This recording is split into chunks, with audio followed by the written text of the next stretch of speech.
With our previous machine, there was a lot of manual handling in loading the blocks and wrapping them and getting them ready for transport. This machine automatically cuts and cools and loads the bag, which obviously eliminates manual handling and is great for safety on the operators. The old machine used to run for 3 days, for 8 hours a day to get through our polystyrene. The new machine runs for half a day on Monday and half a day on Friday, and we get through everything we need to. This allows us to focus on other recycling that needs to be done in this area.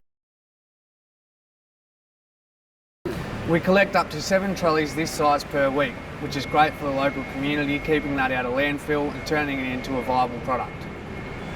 WastePro have calculated for us that we are currently recycling about 5,000 cubic metres per year, and in our landfill this is saving about 485 cubic metres of landfill space, saving the ratepayer hundreds of thousands of dollars per year.